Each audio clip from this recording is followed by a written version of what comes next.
Hello, everybody, and welcome to On a Die Podcast. This is the weekly DC TV Arrowverse podcast we do every single week where we discuss everything Arrowverse. I'm your host, Dec and Dan. You may know me as the host of DC Central, and with me, as always, is my co-host, Dan McCanns, otherwise known as Mulekick Media. Hey, what's up? What's up, kids? If you are listening to this on my channel, this is something a bit different. If you're the first time listening to this and you're listening to it on my channel, this is a podcast that I do with my good friend here, Daniel, and we post this on a separate channel, but this podcast is all about DC TV, so, you know, if you're a fan of my channel, you'll like this, and yeah, we're just putting it onto this channel just for this week, just to see how it does. We may post more episodes on there depending on how it goes, but yeah, just in case if you're a fan of my channel, you stumbled across this video, that's what it is. Hello, it's still me, I'm still here. So, anyway, going on to the normal topics, we're going to be discussing the news of the week, which there isn't much, and then we're going to be reviewing the new episodes of Supergirl, The Flash, and Arrow. Legends is still indisposed at the moment. Legends is just dead. Legends it's just is dead, gone. fam. Yeah, I mean, they've wrapped filming now for season 4. But the way they talk about it, it's just like, is it dead now? The way they're acting, it seems like they were filming the last ever scenes and the last time they'll ever be together. So, yeah, it seems like the end is nigh.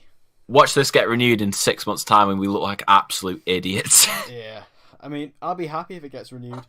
Like, I've been rewatching season 3 recently. Oh, the good days of season 3. Ah, how I miss it. How I miss those days. But anyway, before we go into a deep dark hole of depression, just thinking about how good Legends used to be, let's jump into the news. So the only major piece of news we've got this week is the casting for a new character on The Flash. This character being one of Sherlock's ex-wives. So obviously we know that Sherlock has one of many. Yeah, we know that he has a variety of ex-wives, thanks to a couple of lines of dialogue on the show. So we don't know which one this is, but it's one of them. And she's going to be played by Kimberly Williams Paisley. Now, I don't know a lot about this actress, but what I do know about her, and this is what's really cool, is her and Tom Cavanaugh used to star in a show together. Oh. So that's what's cool about it. So obviously they're like ex-co-stars, and now they're going to be like ex-lovers in the case of this story. So I don't know what she's like. I don't know. I've never seen this show. All I know is that her and Tom Cavanaugh used to star together, and I think that's just a cool little dynamic. You can tell they're going to have some chemistry there, which is going to be fun. Yeah, I mean, maybe that's one of the reasons in hindsight why they maybe cast her. Maybe because of that prior knowledge of like working with one another. But I don't really know. I've not watched the show in question. So I don't even know what the show is. I've just seen pictures. yeah, I've seen pictures. I have as well. That's the only reason like I knew about it, because I saw people posting pictures of the two of them together, I think in that show, whatever it was. Yeah. And I was like, hang on, what on is this? It seems like it was quite a few years ago, because Tom Cavanaugh looks very young in this photo. Yeah. So it seems like it was a while ago. But yeah, still, I think this is a cool casting. I'm surprised they're bringing this character in. I didn't think they were going to do this. I thought, just because of I always thought it was more of a comedic thing, where they were just like, oh yeah, one of my many ex-wives, and even in the crossover, like when he comes across Superman, he like gives him that thing, he's like, oh yeah, I have a wife on your Earth, and I'm a bit late on the payments, can you take that? I always thought it was used as more of a joke, so I'm just interested to see what, use this character's going to be. It's probably going to be like effort number 56 to stop Cicada, because they've already tried loads and failed. Yeah. They've tried absolutely everything, and they can't do it because Cicada's a waste of time. But yes, anyway, cool casting. I like it. I'm just interested to see what they actually do with the character, if it's actually anything interesting at all. Yeah, we'll just have to wait and see with that one. Now, next week on Arrow is the big 150th episode, and we've learned quite a lot of details over the past few weeks regarding this episode, what it's going to be, and because obviously being 150, that's quite a big milestone. And we knew that Arrow did something very special for its 100th episode. They're going to be doing something like very similar for 150. So we're going to do a quick little preview of this episode as well, which is appropriate because it is next week. So let's just dive into this. So I'm mostly doing this from the top of my head, so I may skip over a couple of things. So this episode is actually going to be filmed primarily like a documentary. Basically The Office. Yeah, that's how it's being described. It's being described as The Office, which I think is very fun. It's not something I expected in a million years.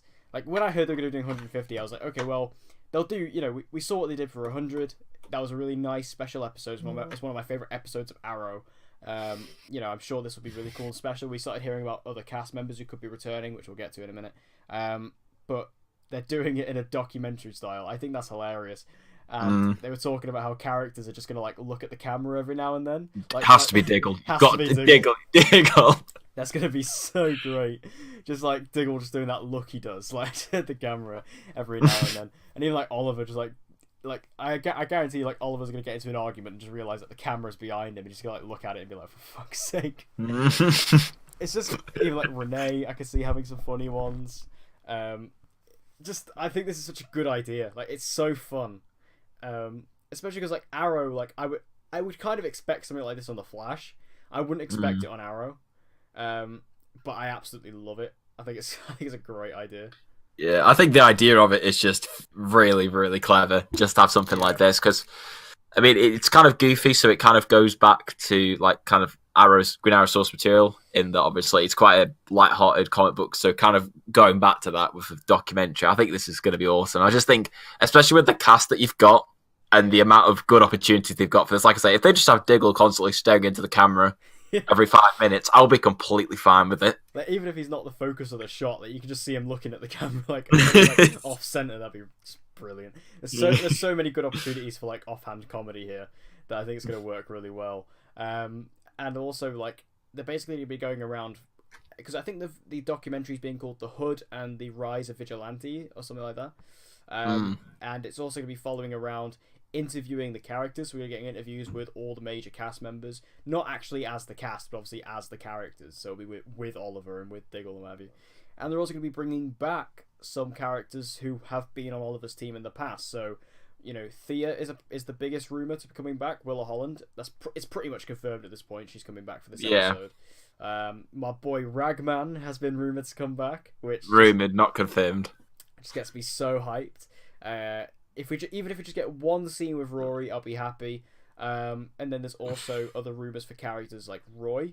People are saying this is how Roy's going to come into the present day. Interesting. I saw something yesterday, and I saw you like this on Instagram, and I forgot to bring this up to you before.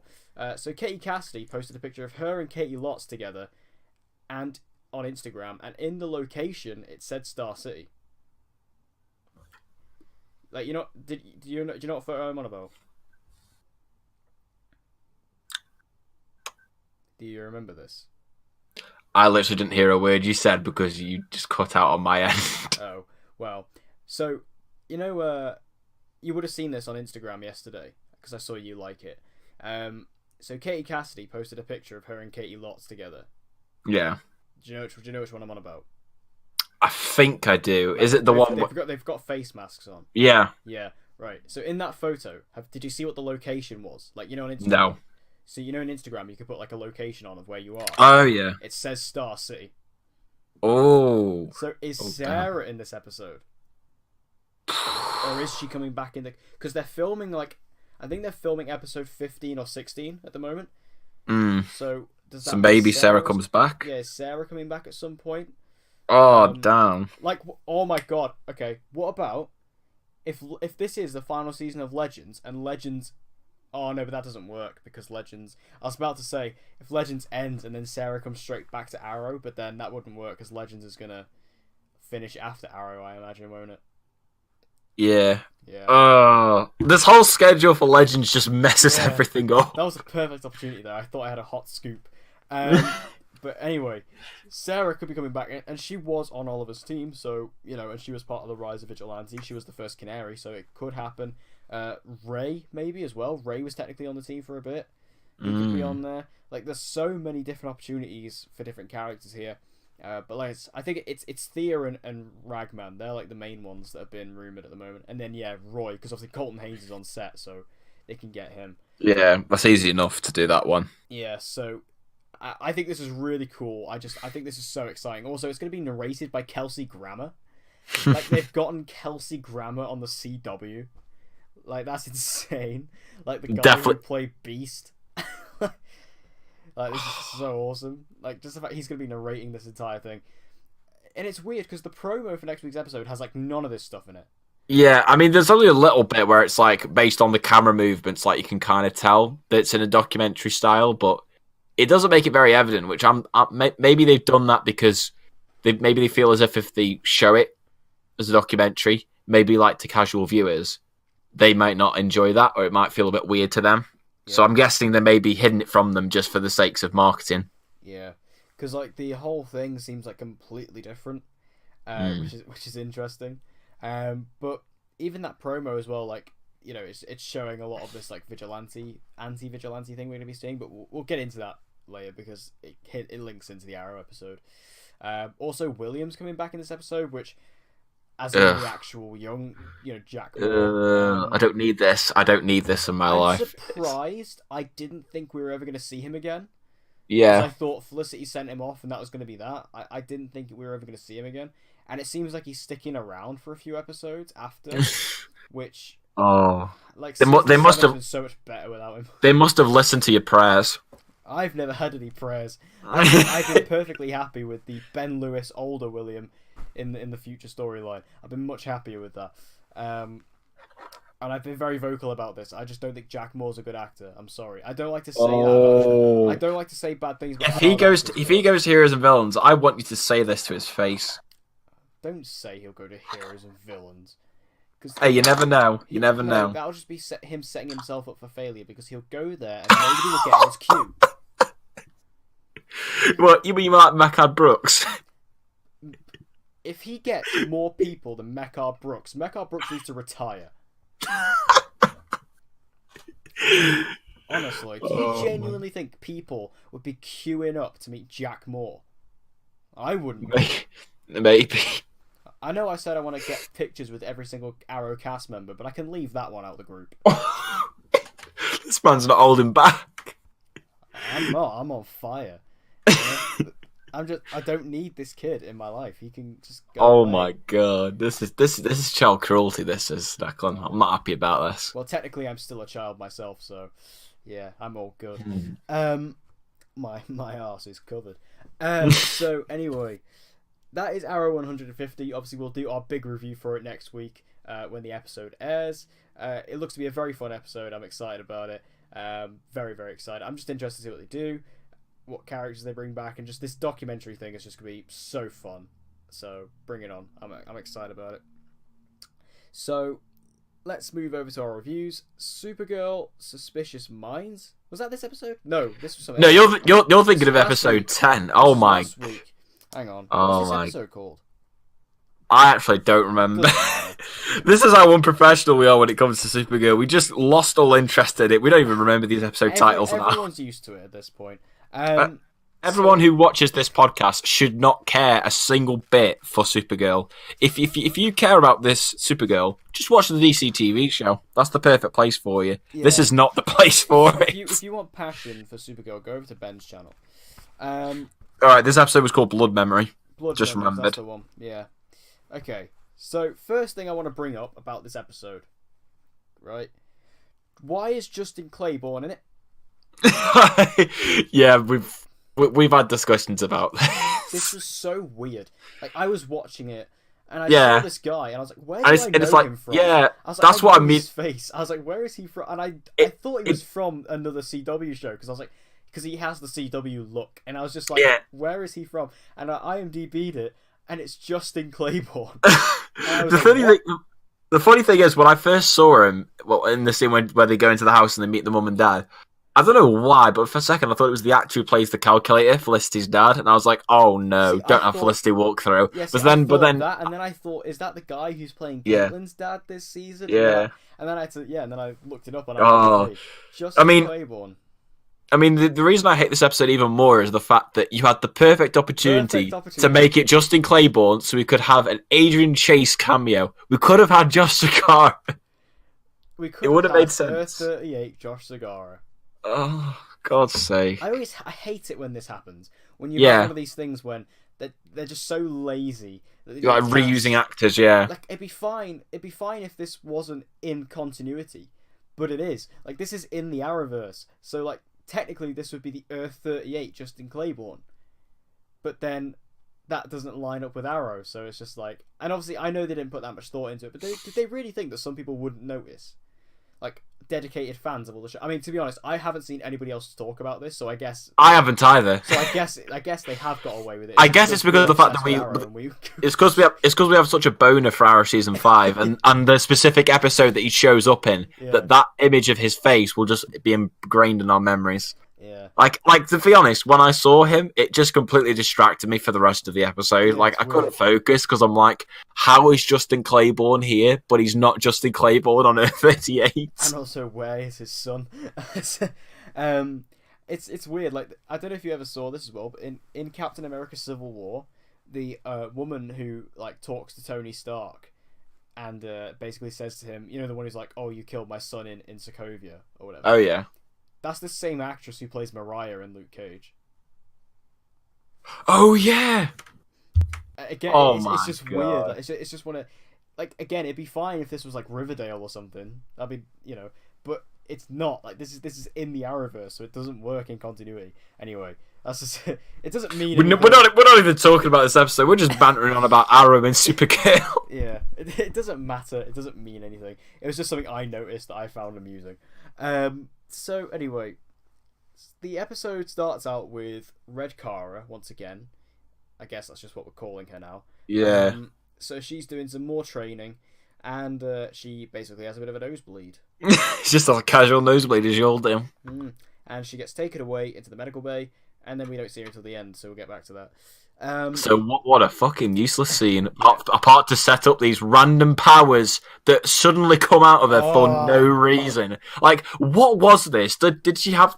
Was it just like a really bad case of the heebie-jeebies? Was that just the case?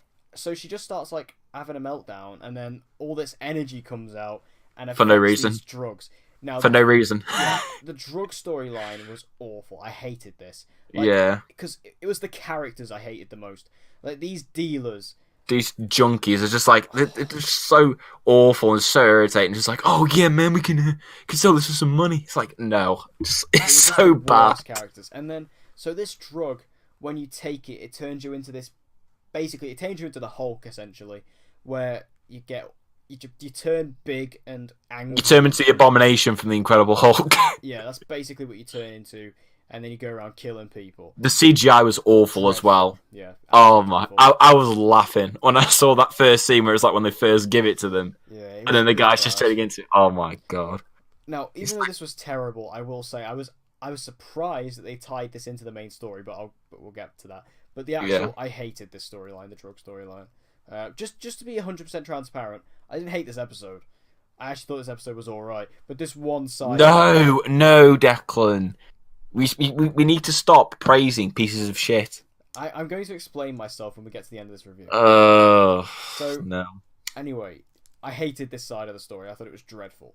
So the main thing in this episode is Nia wants to go back to her family home because it's this holiday, this harvest they have every single year.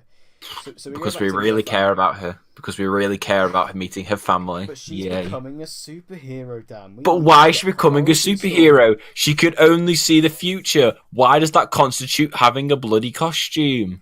Well, and becoming a hero? Oh my god. Because we don't have Mon-El on the show anymore.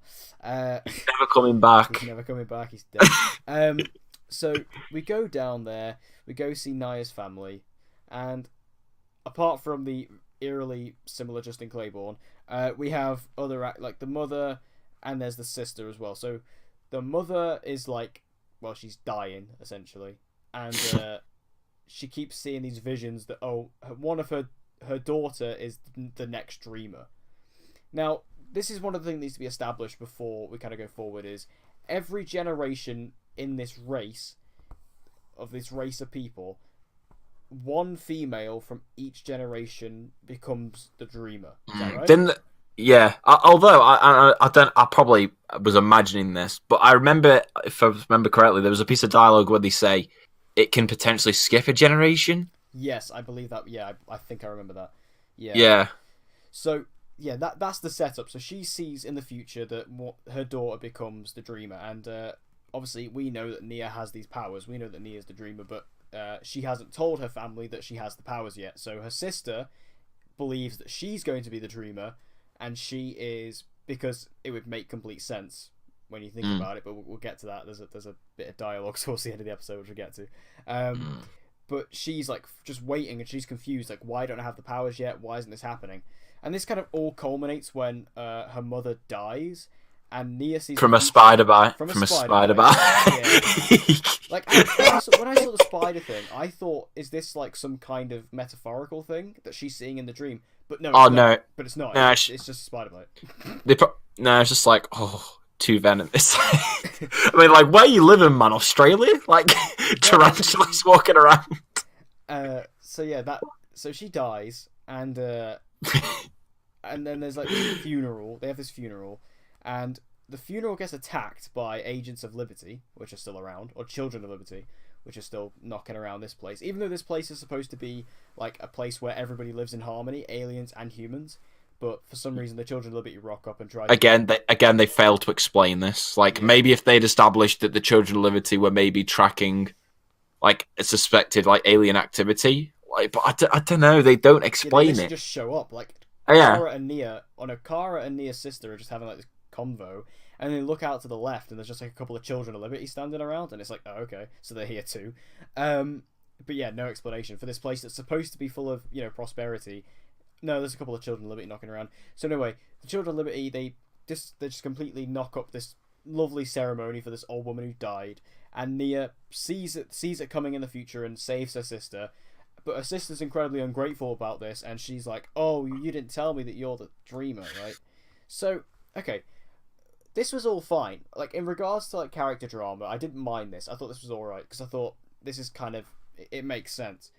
And then at the end of the episode, when Nia's about to leave, she tries to reconcile with her sister, which she's not happy about. And then she says, how... I don't remember the exact line of dialogue. Yeah, I think it was like, how do you even have the powers? You're not even a real woman. Yeah, you're not a real woman. And when I first heard that, I thought, oh no, here we go. I was like, Supergirl's going to go down super political again, here we go. But that's a very good point. That's a very good point. Because, think about what they said. Every woman. Nia is genetically not a woman. And I'm not saying that's not a negative comment. That's just a fact. So how did Nia get the powers? I understand what they were going for with this. I just think within the context of the scene, I think it slightly came off as a little bit wrong to me. Because in a way, I guess you could perceive it as showing Nia's sister to be a little bit of a dickhead. Yeah, I think they were aiming it in that way a little bit. Yeah, as well. A little bit, but it was just that it felt like it. I don't know if it felt very natural to me as a reaction. I think it probably would have worked a little bit better if it had been her like kind of accepting it, but then questioning how she got it without the sense of being angry about it. Yeah. I think maybe that would have been a better direction to take it. It was just that for me, they don't even second guess it in the episode because after she says it, Nia it's never really brought up again, really, and they don't talk about it. Like, because Nia is upset, saying, "Oh, how can my sister say that?" But they don't actually bring up the fact that, oh yeah, maybe she has a point. Like, not about the transgender. That's the thing. She is genetically a male, so how is she got the powers? That's what annoyed me about it, is because if you'd instead had the focus on thinking to yourself, do you know what, she was kind of right, how did I get the powers? Because I'm not genetically a female. But instead it's just like they have to go down the super political element of, oh, she's criticising me because I'm not technically gender classed as a woman. Like, I just felt like it was kind of prioritising drama over story. Yeah, plus the story option. They even say in the episode that, her family, and in particular her sister, was incredibly supportive of her, what's the word? Of her being transgender. Of being transgender, yeah. Yeah. There was a word I was looking for, but I couldn't find it. But yeah, so like they say that they're supportive of it, and she's like, oh yeah, she's always been the most supportive, and now all of a sudden she's turned. It's like, and again, I do feel like the way they framed the scene, they were playing it off in a political way. But again, it's just, it does annoy me the fact they don't bring up the fact that she was actually kind of right, in that she does have a point in what she said. Because of what they've established, that doesn't make sense. So, in regards to drama, I think this would have been better, again, if they would have done this a bit more quietly instead of just the characters shouting. And again, if they would have actually developed on this, because it is technically true. But this leads to Kara revealing her identity to Nia, Which I feel like this should have been done ages. Like I just assumed that she knew that she was Supergirl. Yeah, So I was like, yeah. because at first I was like, why is she flying up into the air? And I was like, and it eventually clicked to me. I was like, oh yeah, she doesn't know. I think it's because we've never seen Nia interact with Supergirl. Yeah. As far as I'm aware, whereas we've seen her and Kara interact, so it seems like they're really close already. So that was fine, I guess. I mean, they kind of have to do it in this episode, given what they're doing next episode. They kind of have to do it, so whatever. Mm. And Nia does have her suit now. Where did she get the suit from? Who made it? Yeah, that's what I'm thinking. Who made it for her? Yeah, because Brainy gave her that book full of designs, but then at the end of the episode, she just opens up a box and it's there. Did she order a design? Because we didn't see it on screen. Was Amazon Prime delivering it this time? We don't know. We need these questions answered, guys. And I thought to myself, well, does every dreamer have this costume? Was this her mum's or something? But they don't establish it. It's never said, so I'm assuming this. And then also, but then why is Brainy involved at all then? So again, it's weird. Oh yeah, also Brainy pretending to be a fat boy in this, or a frat boy, bit cringy. Not Brainy's best moment, not gonna lie. No. Brainy can be really funny, but this was not one of those moments. No, it was just ultimate cringe. I was just there, no, guys, this isn't funny. Yeah. I guess we should talk about as well the Alex stuff. So, I found this way more interesting than the actual main storyline. Yeah, so obviously we said last week that this wasn't going to stick, and I still don't think it will. But Alex does have to obviously deal with the fact that, she doesn't know this, but obviously she no longer knows that her sister is Supergirl. She just sees them as two separate people, which now turns Alex into an incredible idiot, along with everyone else who doesn't know her identity. But I did like this because Alex, she knows something's wrong. She knows that there's a piece of her mind that's missing, and I like that, and the fact that she's not acting on full form because she knows something's missing, and the fact she gets Jean to come in, and the fact that Jean just has to lie straight to her face and just say, "Oh, yeah, there's nothing wrong with you," even though there clearly is. I thought that was actually really good. That was a really good scene because it was you could tell that John didn't want to lie to her, but he knew he had to do it, to keep. Yeah. I think the way they did the story was just so well done, and how it eventually all came together at the end. Yeah. Where you really see how much Alex completely separates, Kara and Supergirl, and how differently she treats them. I really hope they don't reverse this within 2 episodes' time, which I feel like they will.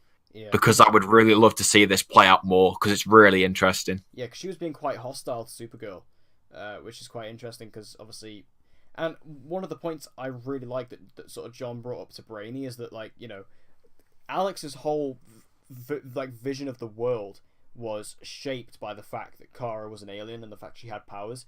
So now that part of her brain is gone, Alex kind of sees the world in a different way, and I think that's very clever.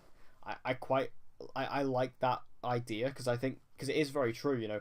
She was never anti-alien or anything like that because she grew up with an alien, but now she doesn't know that, so now her opinion's a lot more hostile than what it was, and she sees the world in a completely different way, and she sees Supergirl in a completely different way. And I think that's actually really clever writing, actually. I like that a lot. I don't give the Supergirl writers a lot of credit, but I will give it for that. Yeah. I like that a lot. That was good. So, anyway, the ending scene of this is we see the basically ultimatum of this Red Kara thing. We get one of these Soviets on the phone, big red phone, to I always just thought Batman 66 when I saw that. Yeah. But he gets on the phone and says, "I need to speak to someone from America," which isn't something you would say on the phone. I need to speak to someone from America. No. Yeah, the dialogue was just awful for those parts. But what this was doing, this was setting up a mystery of who are they talking to. So my prediction for who this is going to be is this is going to be Lena with the Hyronel. Yeah. Or maybe this is how they bring in Lex. I think it's got to be one of those two. Yeah. Easily. Or just the Luthers in general. Maybe the two of them teaming up, maybe. Maybe. Because obviously we know Lex is in the season. We got that brilliant, stunning photo of him last week. That absolutely phenomenal. The absolute thing that easily could have been fan art. So we know that John Cryer is coming in as Lex Luthor in this season, and we know that Lena's doing something with the High Renel. So, because it seems like that this version of Kara maybe has something wrong with her that maybe the High Renel could fix. That's the way I'm reading it anyway.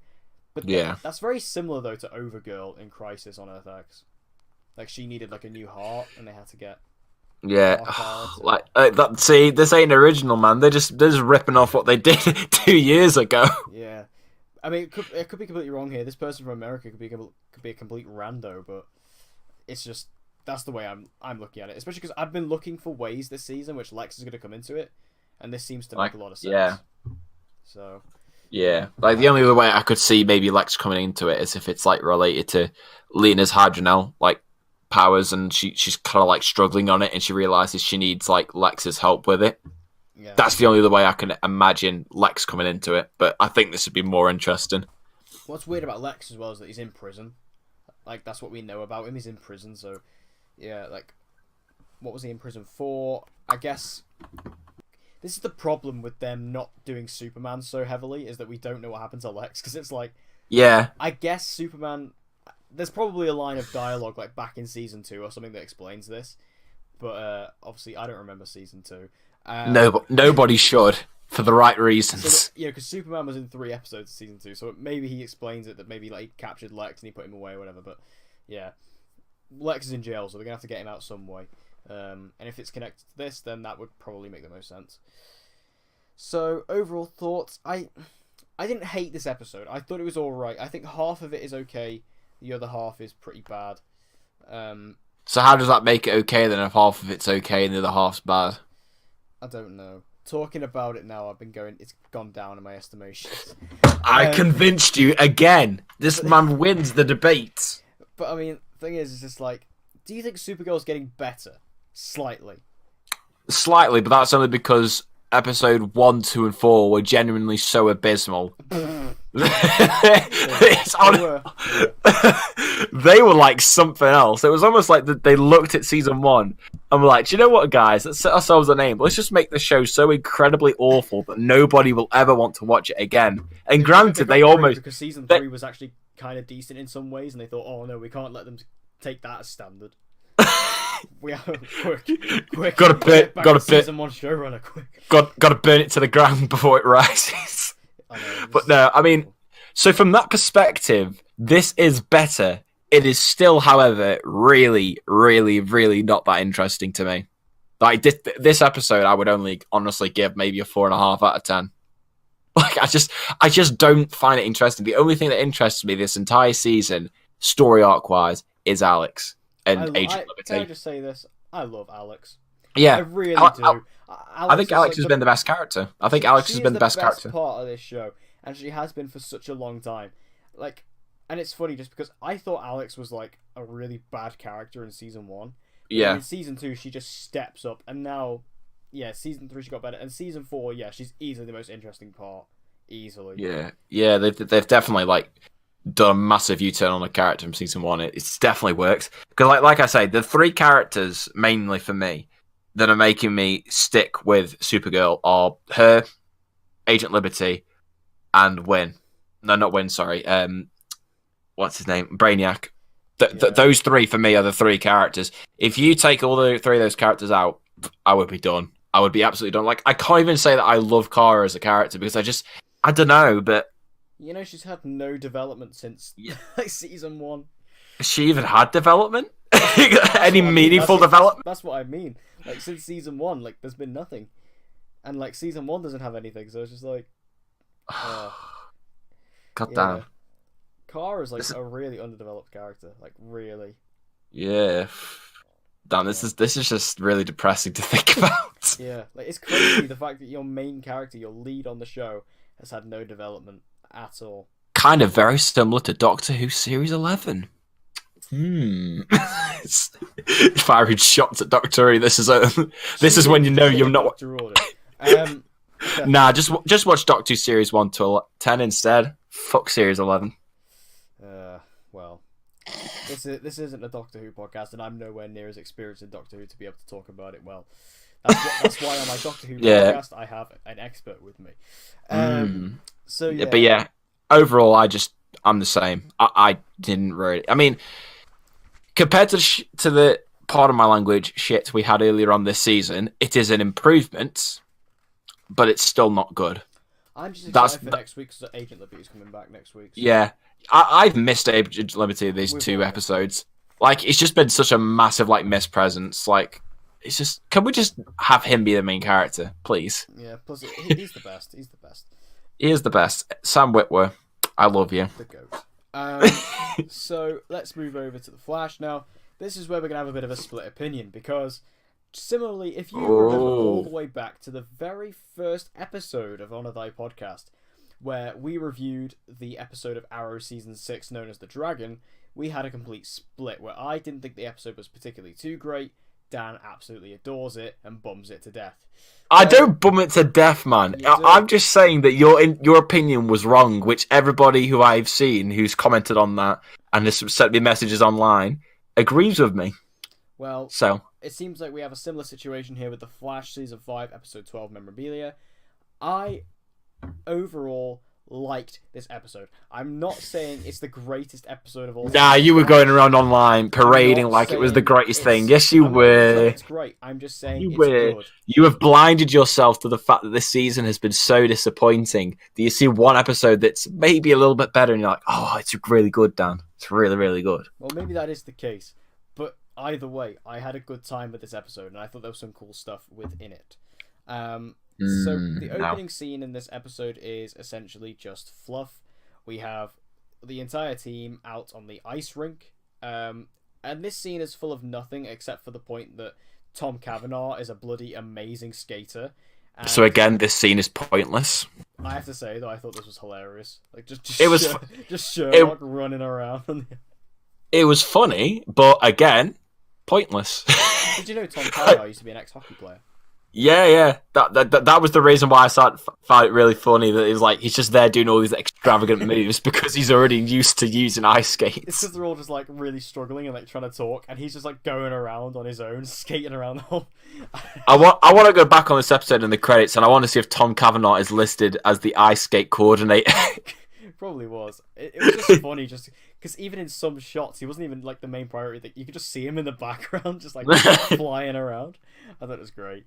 That scene, it was okay, but again, wasn't really necessary. No, they addressed. It was one of those typical Flash comedy scenes, but they addressed Iris's journalism as if it's something that we paid so much attention to this season. We've literally only had one scene of her doing journalism this entire season, and it was in the premiere.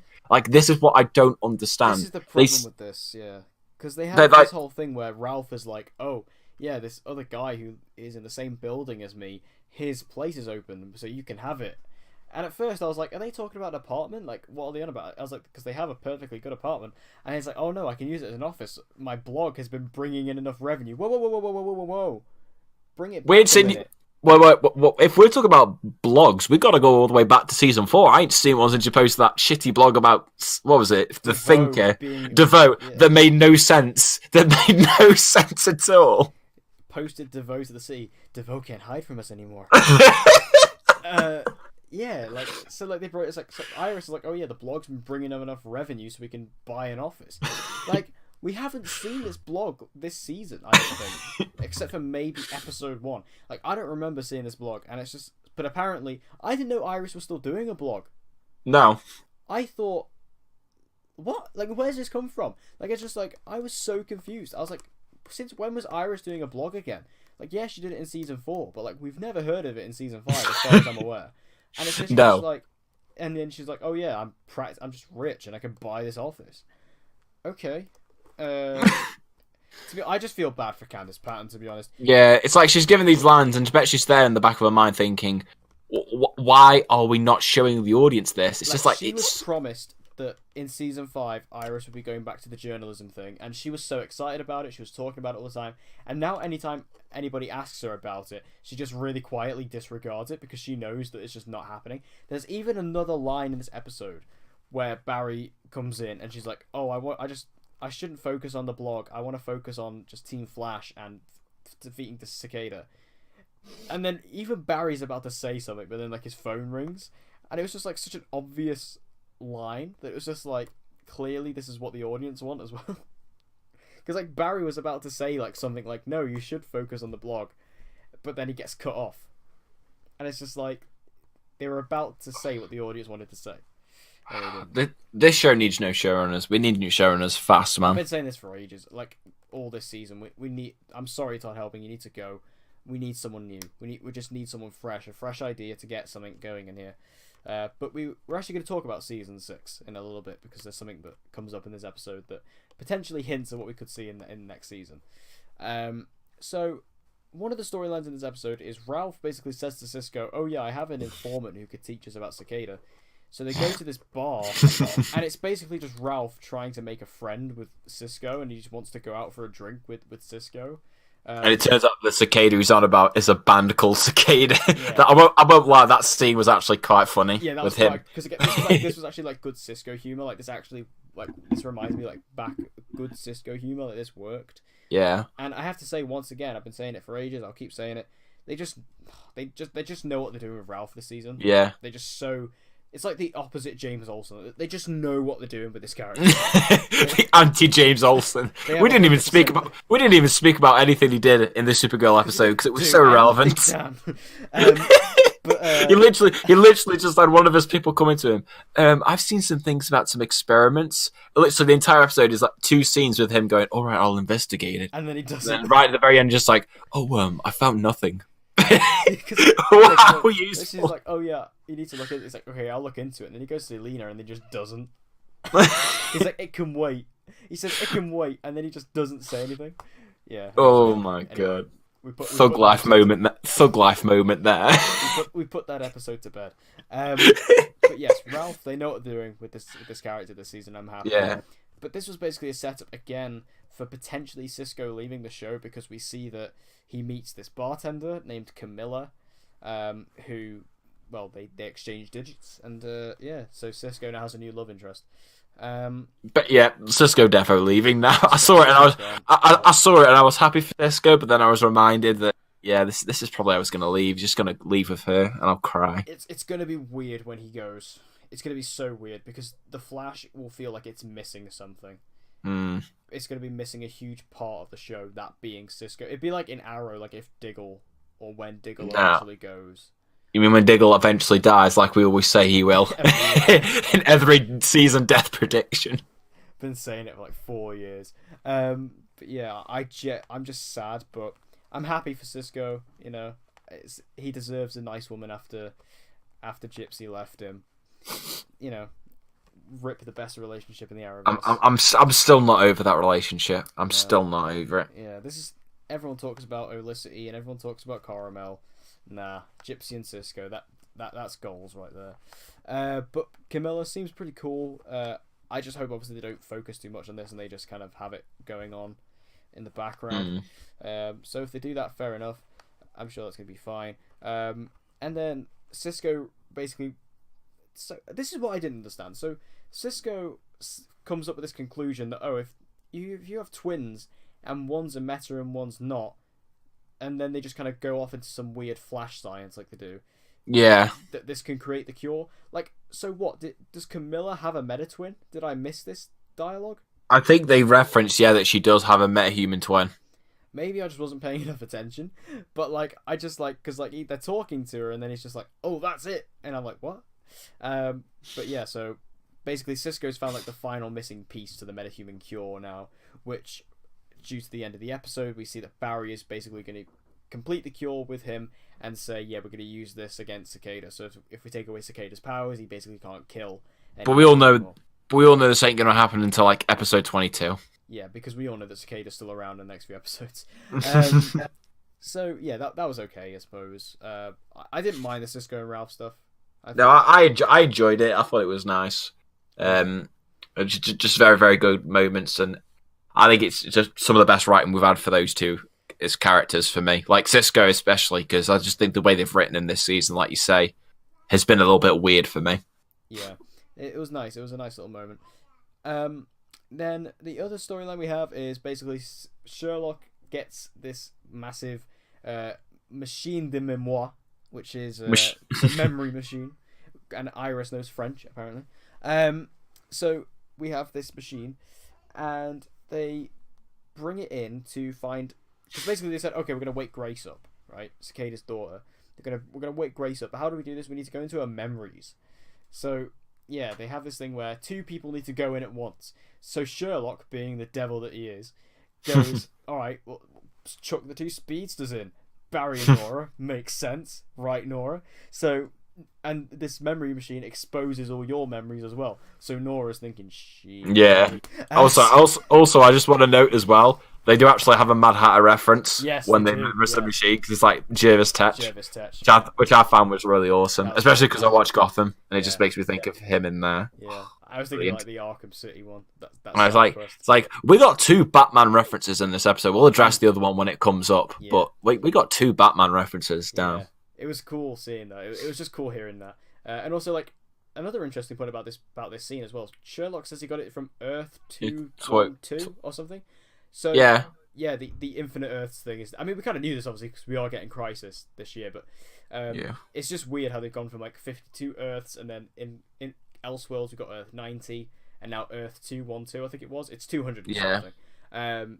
So yeah, I guess the Infinite Earths is most certainly a thing, and we are going to be seeing that now. So that's cool. But yeah, so they put all this in the. They don't do it at first for whatever reason, I can't remember. And eventually Nora's like, "Oh yeah, I can get into this machine by myself." So she does it, and then what a great decision that was. And she gets trapped in Grace's memories. So well done, Nora, you absolute dumbass. Grace was awful in this episode. Oh, the actress was terrible, man. I mean, we haven't been able to judge this yet because we haven't really seen her properly because she's been, well... Can I just say, I think she's worse than Jack Moore. You're going to disagree with me on this, but I think she was worse than Jack Moore. I'll agree with that. I don't find Jack Moore as annoying.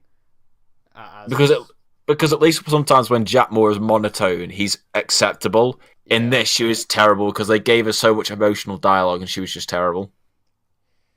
Yeah, it was a lot. It wasn't as bad. It wasn't as bad as that. Because also with Jack Moore, my problem with Jack Moore is normally his acting ability isn't as up to scratch as what it needs to be. That's my issue with him. Cause, I mean, I've already been through this before, but episode 21 of season 6, Stephen Amell needed that performance and he didn't get it. So, anyway, we see Grace, and these memories are basically what they establish is that these memories are the person's perception of events. So Grace basically sees Uncle Orlin, who is Cicada, as this perfect guy, like this awesome uncle who everyone loves, that fun uncle who you invite to your barbecues, and every time he shows up, he's an absolute lad. You only see him like twice a year because he's a bit of a loser, but you're like, yeah, he's cool, right? That's what she sees, and Nora's like, oh yeah, he's a murdering arsehole. So this was kind of weird going into the memory. I did like the way they separated the memories. Like Grace's were like grey and green, like the cicada colours, and then Nora's was like purple, like with as in her lightning speed. Yeah, I like that. That was a good way of doing it because I remember seeing that in the trailer. I was like, what's going on there? But yeah, that's a good way of differentiating them. And basically, Nora's just trying to find a way to get out of this place. So eventually, Barry and Iris realise that, oh yeah, okay, we need to go in after her. So her and Barry go in. And we get to see the Flash Museum. We actually get to walk around the Flash Museum. Now, before we get into the Flash Museum stuff, I just want to talk about one more thing from the Grace and Nora stuff. So, Grace in the future is apparently Cicada. Now, we see Cicada inside of Grace's mind, and it's an older version of Grace.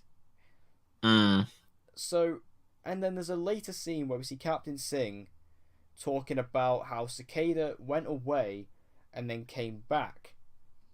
So does this mean that in the future, Team Flash captures Cicada, as in Orlin, and then Cicada comes back, but it's Grace taking up the mantle? Is that what this means? Yeah, I don't know. It's because when I saw Cicada in this with like the long blonde hair, I was like, what? I was like, this is so odd and off-putting. Because I didn't even expect it. I just saw like long blonde hair and I was like, what? But yeah, do you think that's what's happening here?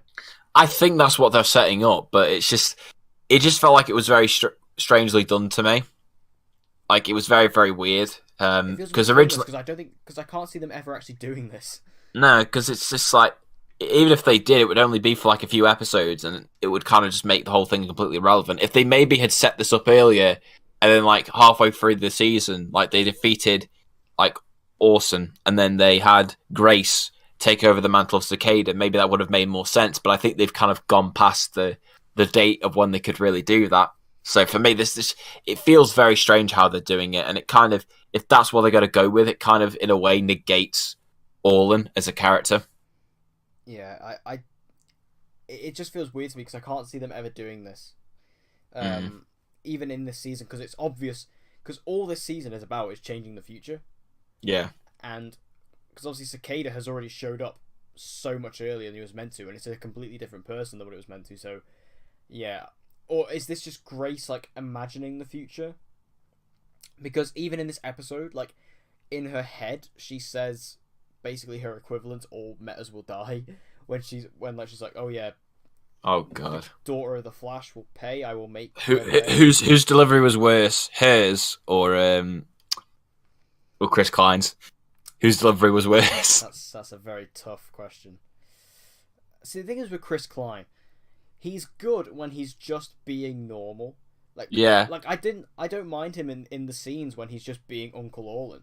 yeah, I don't mind that, but then anytime he tries to be Cicada and he starts screaming, he just becomes like this. it puts on that monotone voice. It's just, he becomes such a terrible like monotone actor. Like, it's awful. Yeah, I didn't. Chris Klein's a weird casting choice for me. Really weird casting choice, and he always has these massive eyes. Like, yeah. I wonder if he's been talking to Googie. Yeah, got inspiration off Googie. He's like, just get those eyes, man. Just get the eyes out. The eyes, they really scare the audience. They scare me. Yeah, they terrify me. They're the catalyst of all my nightmares. Genuinely.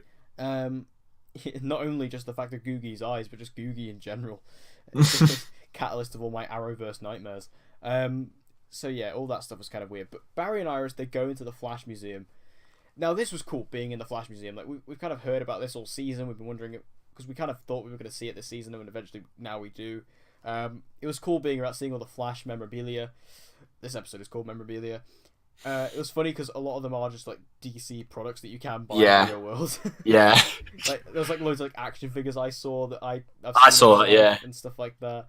The bobbleheads, which must have been a reference to all the Grant Gustin jokes. Have you seen this? Yeah, because on his trailers they made a joke out of it, didn't they? Barry's bobblehead. Yeah, because like Grant Gustin like shakes his head all the time when he acts. Yeah, so that must have been a reference to that. And we even get to see some actual comics. Like, we actually get to see the Cicada comic, which we were all using when Cicada was first being rumored as the villain for this season. All of us DC TV YouTubers, when we were like, getting pictures of Cicada, that's what we used. Which is funny because it is actually a Wally West comic, but yeah. And that's the one that we actually get to see Nora reading. And then we go into the Hall of Villains, which was cool. I wanted to go into this place again because it's just a cool place. And you get to see all the different suits, like Reverse Flash, Zoom, Savage. How was Amunet Black in there? That was depressing. Amunet Black is one of the most feared villains in the Flash. Does that mean she's coming back then? Oh God, no. Hashtag bring back Katie Sackhoff. Oh god. No, I don't want that to sound like a bad thing against Katie Sackhoff. I love Katie Sackhoff. It's just the accent is dreadful. But yeah. Tragic. Sad, but tragic. That was really good. But yeah, just being in the Hall of Villains again was fun. I liked being in here, just seeing all the different stuff. But this is what was most interesting here, and we'll get into this now. So that Captain Singh message I was talking about earlier, he's talking about the Cicada killed more people than Zoom and the Red Death. So this is something the Flash does sometimes. Arrow does it often as well, where they name drop a villain from the comics as a hint for the villain of next season. So the Red Death is the Earth 52 version of Bruce Wayne, who steals the Speed Force from the Flash and becomes like a Flash Batman crossover cat sort of thing. So does this mean the main villain of season 6 is the Red Death? I would love to think so, but if it is, it's going to have to not be Bruce Wayne. Otherwise, you're going to have to. Yeah.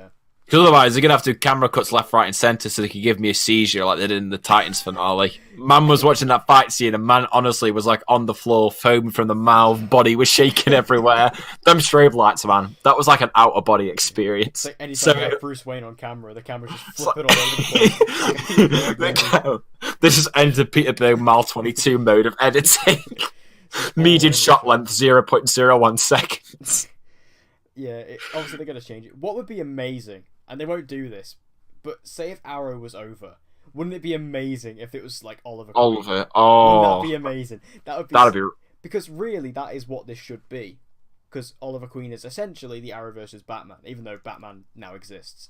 But, you know, that would be so cool. Like, if Arrow was over, and I'm not saying I want Arrow to be over because I don't, but if it was, and they could bring back Stephen Amell as Earth 52 Oliver Queen, that would be amazing. Like having Stephen Amell play the villain of the Flash, that'd be amazing. But I think this will probably be a returning character. Probably, I think we'll see someone from the past. Be it somebody like, I think Ronnie as a potential. Yeah. Or Eddie, maybe. Yeah, I think those two are the most likely ones. Yeah. Because they're the ones that everyone has kind of wanted to come back for a while. People have speculated, like Savitar. Eddie was a big one for Savitar. So Ronnie was a big one for Savitar at a point, I remember. So yeah, I personally like to see Ronnie, just because I'd rather see Eddie take up the mantle of Cobalt Blue if they were going to do that. Oh, you've been hyping on about Cobalt Blue for years now. I have. He was my choice for the season 4 villain. But yeah, I do love the idea of them doing the Red Death, though. I think that's really cool. He's a speedster villain as well, so we'll be going back to that. And just the fact they've name-dropped him, again, is a big hint, because they did this in Season 3 with DeVoe. Like, they had Abracadabra, played by David Desmolchin, show up, and he mentioned, he said, like, Thorn, Zoom, DeVoe, none of them broke you like Savitar. And then in the Season 4 finale, when Savitar was in Star Labs, he says, oh, this is where we came up with the cerebral inhibitor to defeat DeVoe. And they're like, oh, who's DeVoe? And he's like, oh, you haven't got there yet. So this is what they do. And like in Arrow Season 3, they name drop Damien Dark, who was the main villain of Season 4. In the Season 6 finale of Arrow, they do the Longbow Hunters. And then they got absolutely ruined. Yeah, not quite the same effect, but yeah. Do you think this is it though? Do you think this is the Season 6 villain confirmed? Oh, definitely. There's only one reason they name drop him like that, and it would have to be if they're going to set him up as a villain. Yeah. At least for next season. If not next season, then maybe season after. But he definitely will be an upcoming villain. Has to be. Yeah. I'm excited about that though, because to be honest, I'm excited about. I don't want to sound like one of the people who's like, oh, we need a speedster villain, but I am excited to get a speedster villain again, just because it seems like even though because by the end of Season 3 we were all ranting on about how they need to get rid of speedster villains because it was getting boring, but every time they've done a non-speedster villain, they've just done it badly. Like DeVoe started off really cool, and then they just ruined him because they turned him into a super powerful meta. And obviously I've been very vocal, I don't like Cicada. So, and again, Cicada could have been cool, but we weren't even really excited about Cicada, were we? Like, even before the season started. No, I always had questions about him just because, based off of the material for him, I never really thought that he was a villain that'd have like enough substantial threat to last the entire season. Yeah, because he doesn't feel like a big threat. No, and I think it's honestly down to the performance as well with Chris Klein, because they've established that Cicada's this villain who they never catch, and he just went on and killed all these people, and he just never. He's relentless. I don't buy that at all. Especially when they've nearly caught him so many times. Yeah. They could have done, but, because they have to write ways out of it. But yeah, I liked being in the Flash Museum. This was cool. And we get to see future Iris with no aging makeup at all. Could they really not have gone over to the Arrow set and just said, can we borrow a bit of that? Because, like, how many years was this meant to be in the future? Did they ever establish? Well, based on Nora's age, this would have to be like 20 years in the future. Yes, it's got to be easy. Like 50, because Iris is like in her early 30s, so yeah, she'd be in like her early 50s, and she looks exactly the same. Which, granted, maybe we'll have to see what Candice Patton looks like in 20 years, but maybe she just doesn't age. I mean, she does have a very youthful face, but I doubt there wouldn't be any grey hairs on there at all. And they couldn't have just borrowed. I mean, look at like Juliana Harkavy. I mean, granted, the makeup's not amazing, but it's something. Yeah. Whereas here it was just like, oh, she just do nothing, man. She just looks the exact same. Yeah. So that was a bit weird, but this is where the perception thing comes back into it, where Nora basically sees Iris as like the super evil mother, who's just horrible because that's how she views her. Although to be honest, she didn't come across that bad to me. Oh no, Like, I thought thought a mother who was concerned for a child. I felt like maybe they should have done a better job of making her like be over evil in a way to her, because then I think that would have brought upon the twist that like the fact that there's actually memories in here that technically are not real. It's down to the perception of them. Yeah. So I wish that I think if they'd done it like that, where it was more obvious that she was angry, then I think that would have worked a bit better at setting up that. Because here it just didn't really feel that different to me. It just felt like, a protective mother. So it just felt weird to me. Yeah. I just thought it was just really weird, especially when it comes back to that later scene where Iris sees how it actually is, and she's basically just Iris as she normally is. Yeah. You know, and that's one thing I've always questioned, because Nora always says, oh, Iris is super, like, this horrible person in the future. And no one ever bought it, because everyone was just like, that's just not who Iris is. And yeah, you get to see what Iris is really like, and you're like, oh yeah, she's just exactly the same. So that was a bit weird.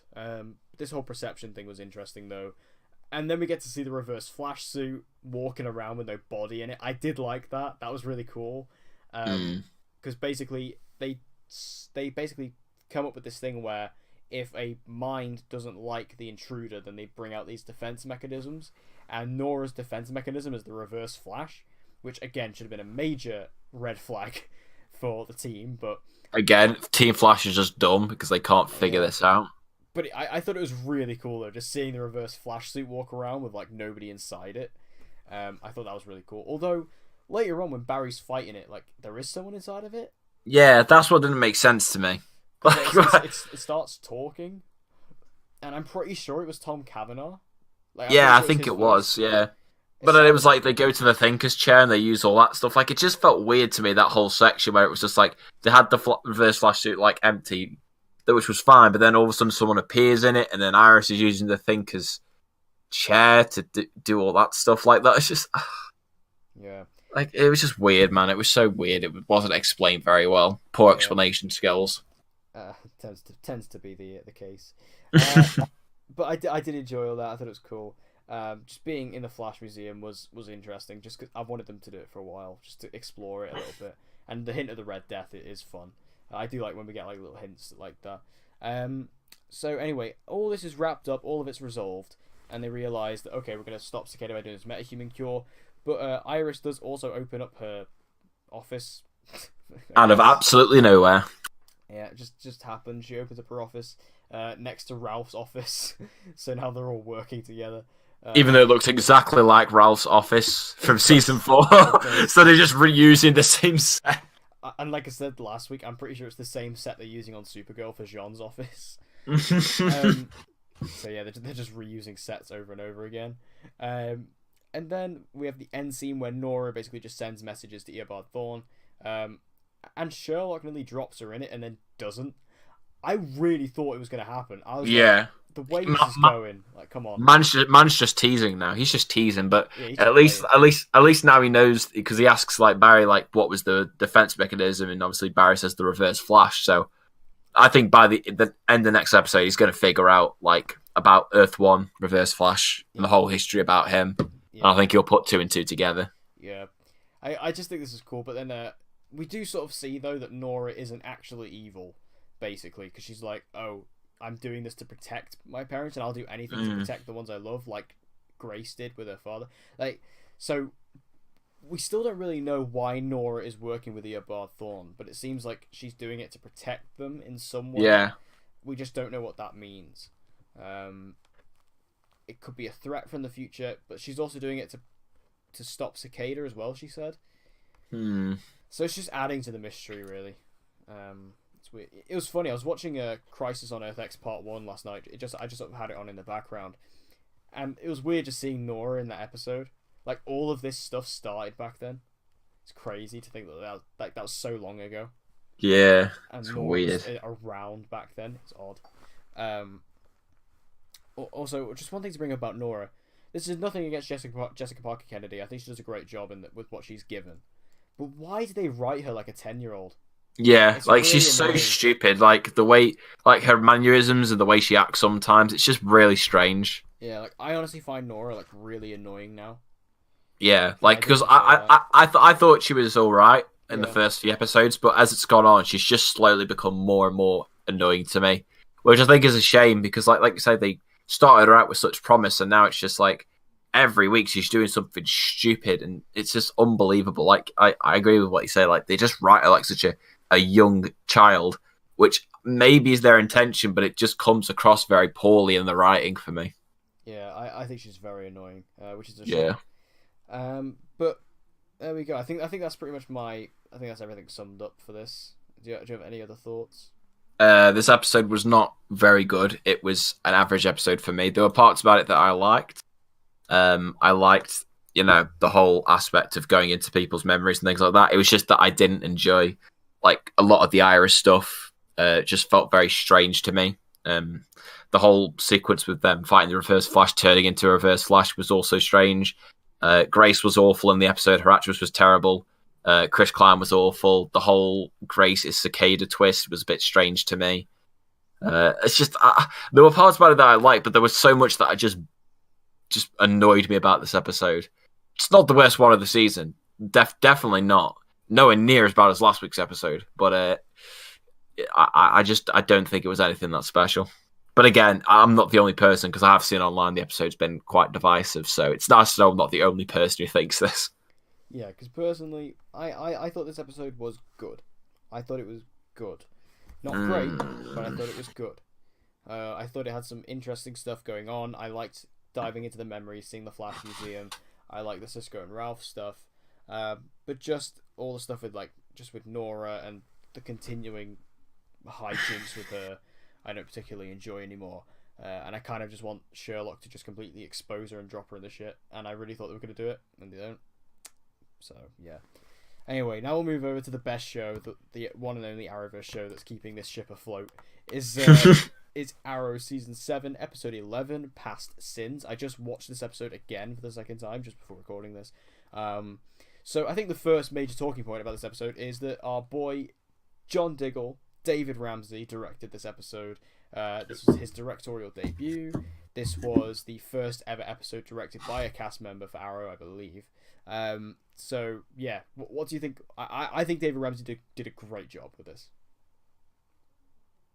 Yeah, I thought it was a very, very good episode. I think it was very well directed by him for the most part. I think the definite influence I could see with his directing style was definitely James Bamford. Yeah. Especially with that, the fight scene with all the Ghost Initiative. Yeah, because I wanted to rewatch that scene, because I remember when I did my review, I was like, I'm pretty sure that scene's one shot, and it is. I rewatched it before. It is a one-shot fight. Yeah. It's. I just think the way they did this episode was really, really good. It was a very fun and enjoyable episode to watch. I certainly wasn't bored watching it, which I think definitely this was an improvement upon last week. I think last week was probably the weakest episode of Arrow this season, which is really weird because Arrow has pretty much been getting home runs since then. I think this was another home run for me. It wasn't one of the best episodes of the season, but it was really enjoyable. I think my favourite part of it was probably the Black Siren stuff, and that's not because I'm a fanboy. Before this man Declan starts trying to fire shots at me, but I think that was probably my favourite part of the episode. This Ghost Initiative, the setup for that, I really liked.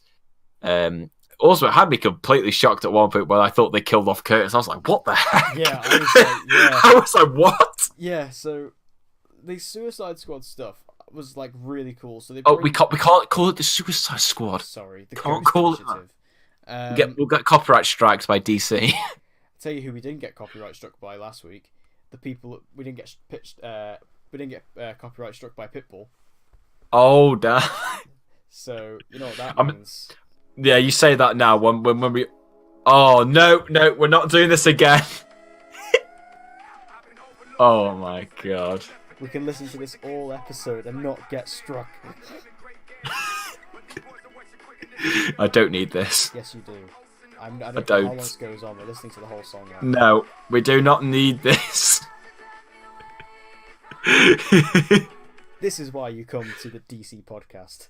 Oh To my listen to god. absolute tunes. Oh my But god. yes, the Ghost Initiative were very, very interesting being set up. They weren't actually as big of a part of this episode as I thought they were going to be. But No. I mean, the episode is called Past Sin, so I guess it wasn't really going to be about it. But this was more planting the seeds for what they're going to do in the future with them. But we do get like little tiny moments with each of them. We get the Diaz one, we get the Joe Wilson one with the daddy issues line from Diggle.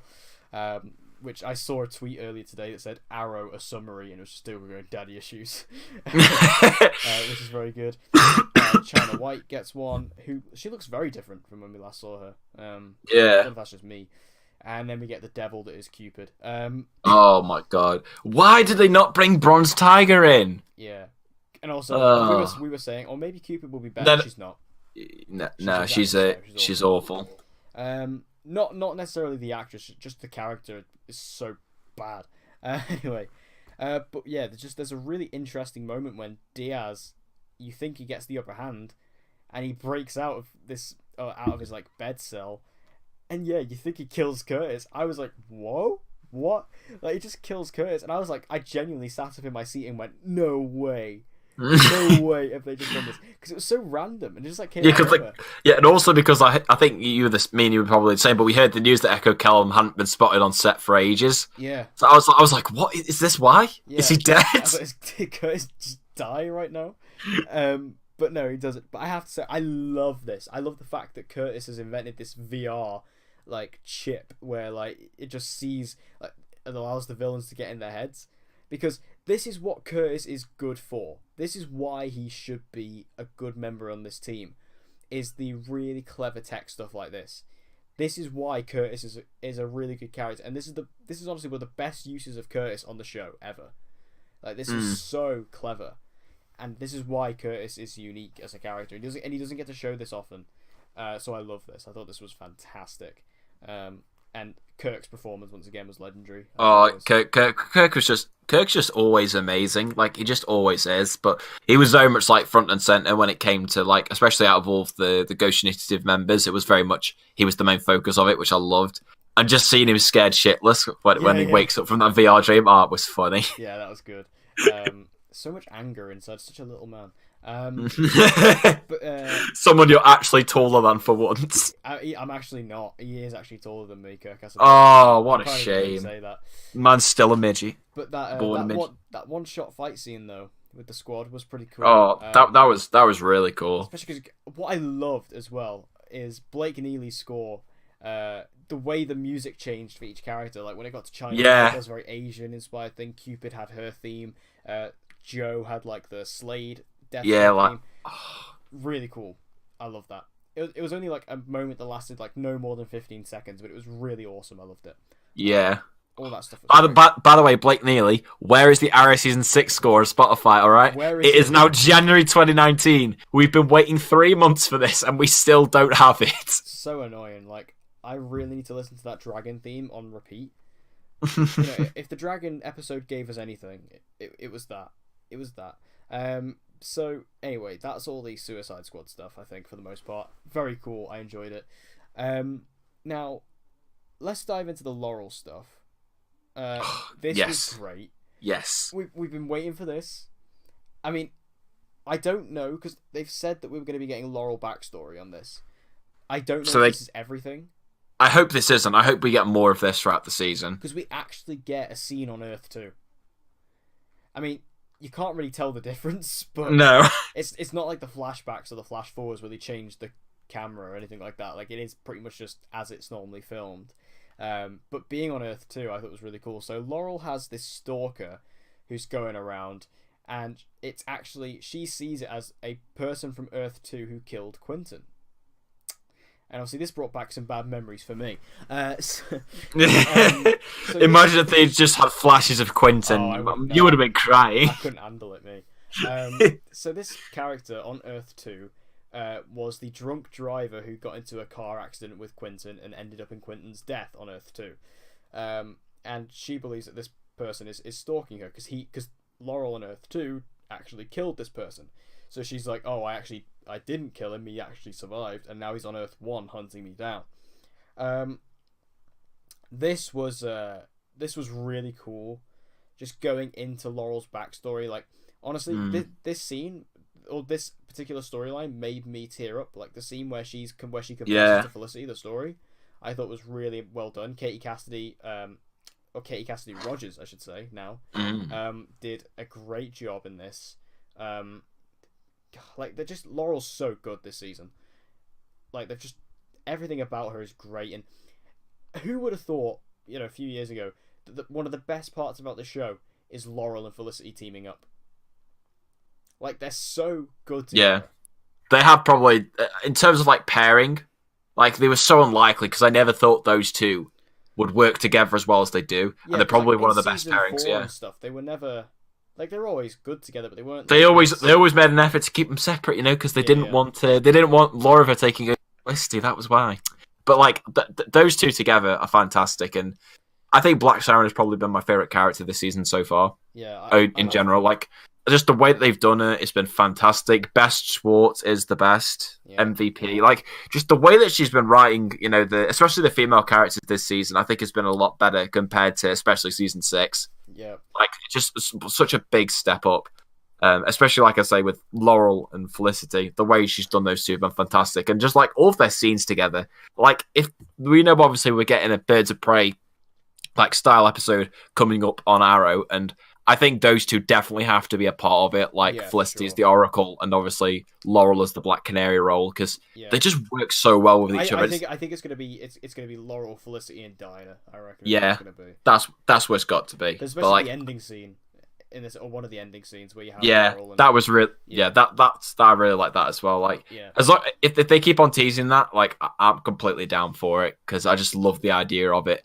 Because obviously we're getting the Birds of Prey movie next year, so like Arrow getting to do its own little version beforehand. Yeah, it'll be awesome. I think that this storyline was great. Like seeing all these notes that are being left for Laurel as well, which obviously she believes is from this person, this Brett Collins, I think they said his name was. Yeah, Brett Collins. Yeah. But it turns out it's not. It's from someone else. Dinah actually says, "Oh yeah, this guy who's been stalking you, he's actually a problem from our Earth."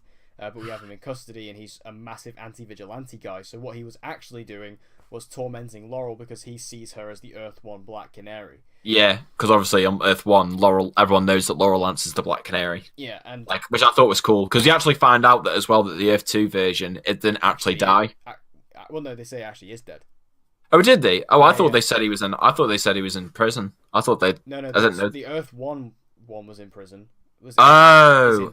Says this is our Earth's problem. He's in police custody. He was arrested for I think it said like drunk behavior and anti-vigilante activity. Okay. And then Felicity gets the text from Cisco and says, "Oh no, the Earth 2 version died 5 years ago due to unknown causes, i.e. Laurel's scream." So turns out Laurel was fine. And I did like Laurel's line, where she was like, "Okay, so 5 minutes ago I had 2 Brett problems and now I have none." That was a good line. So I like that. And this is definitely my favorite part of the episode, honestly. Like just going back to Laurel, she's such a good character in this, like especially Black Siren, and delving into her backstory finally. And just that one scene where she explains to Felicity what actually happened. Like I was tearing up in that scene. Yeah, so. Actually, I've just searched on the Arrow Wikipedia. Apparently, they state in the episode he actually wasn't killed by that scream. It didn't kill him. It says, according to this, he died of unknown causes whilst on his porch. Yeah, but by unknown causes they mean. Damn. Yeah, okay. That's what I meant. Yeah. I understand that. I can understand. Yeah. So, awesome part, and then the other part of the story was we sort of had the villain of the week of this episode was this Sam Hackett. Now, if you know the name Hackett, you'll know Dave Hackett, the bodyguard of Robert Queen, who Robert shot in the head before shooting himself in the head to save Oliver's life back in the season 1 pilot. I really like this idea. I like this idea in concept, where again you're bringing it back to the core theme of Arrow, which is sins of the father. Honor thy father, which is where we get our name from. I love that concept, and the fact that Sam Hackett found out, like very very recently, that his father actually did make it off the Gambit. Yeah. And he was murdered by Robert Queen in order to allow Oliver to live. So now he wants to get revenge on Oliver. My only problem with this, although I think this is a great story, it feels like something they should have done. Yeah, it feels like something they should have done, like maybe in season 2. Yeah, it feels like a season 2, season 3 storyline. Why? It seems like, even though it's really cool, like I say, it's good. Why season 7? It seems way too late in the game for them to do this. Yeah, I mean, and maybe it's like all part of obviously what Beth Schwartz has been saying about how she wanted to bring the feeling of season 1 back to season 7. Oh, yeah, maybe this is maybe this is like just one of her ways of doing that, but quite literally. Yeah, because I said last week as well, like what they did with last week's episode, like really bringing it back into season 1 with the characters, like with bringing back Robert into such a big way, and Moira and Walter, and again here with Robert again, like, and bringing it back into that season 1 pilot. Yeah, it's just annoying because this could have been a really awesome story if they did it like 5 seasons ago. Yeah, that definitely was a storyline I think they could have done earlier, but I still enjoyed it nevertheless. But I mean, I don't think I found him particularly that memorable as an antagonist, but I think the way that they interlinked, obviously, his backstory with obviously the person on the guy on the raft with, Oliver and, Robert, because I completely forgot who his name was, and it was only when they went through that scene where they, where he gets Felicity to hack into the recordings, back at Slabside, that I remembered, oh yeah, it's the guy on the raft. Yeah. But it was like, it's nice that they link that in, so when you go back and you rewatch that pilot episode and you realise that, like, it adds extra layers to it, which I just think is really good. Yeah. But yeah, as a villain by himself, I don't think he was particularly that memorable. No, but I just like he was like a really weirdly grounded version of the Weather Wizard. Yeah, like with basically. Electricity powers. Yeah, it was weird. Because like when that first reporter gets killed, or like that interviewer gets not killed, but he gets hit by the lightning, I was like, what? I was like, is there like a metahuman in this episode? But that was a bit weird. But yeah, it's a good storyline. It's a good idea. It's just it's a bit too late for this. I've seen some people say that about the Laurel thing as well, but it's just like, I mean, I do agree with that to some extent, like the Laurel backstory, like why are we only getting it now? But I do not accept those criticisms at all. At least we are getting it, At least we are getting it. Finally, this is something we need. Like this storyline with Sam Hackett, we didn't necessarily need. It's cool. It's a cool addition, but we didn't need it. Whereas we've needed Laurel's backstory, so it's nice to actually get that. Yeah. So the episode ends with the notes coming back. So while Laurel thought all these notes were being left by the Earth 2 version of Brett Collins, it's actually by somebody else, and they actually leave a note for Dinah now saying, "All of you, I'll kill you one by one." So immediately when I first saw this, I thought, "Oh, this is Stanley. This is." I thought this was going to be, the Star City Slayer, which we know episode 13 is called the Star City Slayer, so that's when we're going to be seeing Stanley again. But then I saw the promo for next week's episode. So the promo for next week's episode does show us this anti-vigilante character going around hunting all the vigilantes. Like we see him, he hunts Emiko, he's going after Renee, he's going after Oliver, and obviously he's going after Laurel and Dinah. So this person knows who everyone is, I guess. But that's who this character is. So it's not Stanley, like I thought it was. It's actually this character. Yeah, I think for Stanley, it would make more sense to like show a scene of him at the end of next week's episode, because like that's why I immediately ruled it out being him for this, just because because it wouldn't make sense, especially given like you said that obviously next week's the 150th. It would make sense to tease something about that here. Yeah. So yeah, but it definitely makes me very interested to see the antagonist of that episode, to see how they link all of these things in. It's going to be really, really cool. But now I think he's been called the Anti-Vigilante. I think that's what he's called. I think that's what they're calling him. What? What's the original name? His suit does look like vigilantes. Yeah. But then I'm wondering who's under the mask, because it's the vigilante. He's back. And it's the original actor this time. But it's Dorian Chase, played by Josh Segarra.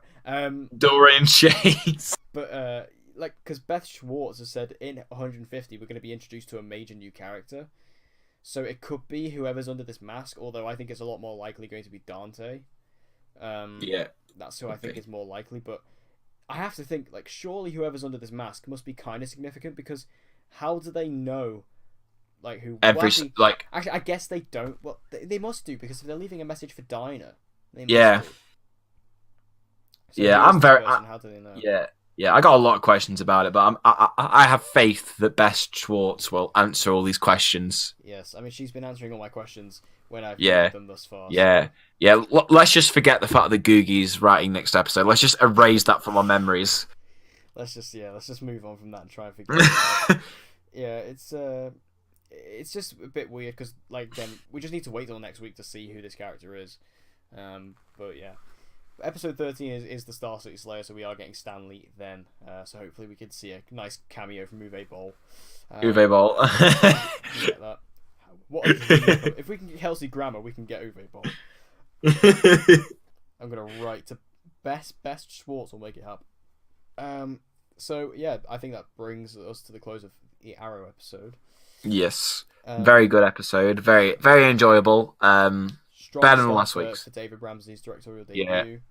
Yeah. Good job. I'm sure we will see him direct probably another episode next season. Yeah. And I wouldn't be surprised if we see other cast members step up now. Like, I wouldn't be surprised next season if we see Stephen Amell do an episode. Yeah, definitely. He'll want to dip his toes into that. Because, that's what The Flash has done. Tom Cavanaugh, he directs at least 1 or 2 episodes a season now. Danielle Panabaker's directing episode 18 of the season on The Flash. So I think we're going to see other people step up now, which would be cool. Yeah, I definitely think we'll see more, like, cast members, doing that, directing episodes, especially for next season. Yeah, I just love the episode. I love the Ghost Initiative stuff. Laurel stuff was amazing. Kate Cassidy, MVP of the episode. 100%. And yeah, and also the stuff with Oliver, linking back to Robert, just amazing. I just love it as usual, just because I just love anything that ties back to season 1 or 2, because it just gives me chills. Yeah, but yeah, I really enjoyed it. Like I say, definite improvement over last week. Yeah, I thought it was a great episode, and again, bringing season 7 back to the standard, because I mean, last week was a good episode, but it was just it didn't quite reach the highs, and it didn't have the excitement level that it normally has. For some reason, except for Renee's wig, which got me very excited. But other than that, there wasn't really that much excitement going on. But this episode did have that. So anyway, Dan, you know what it's time for? What?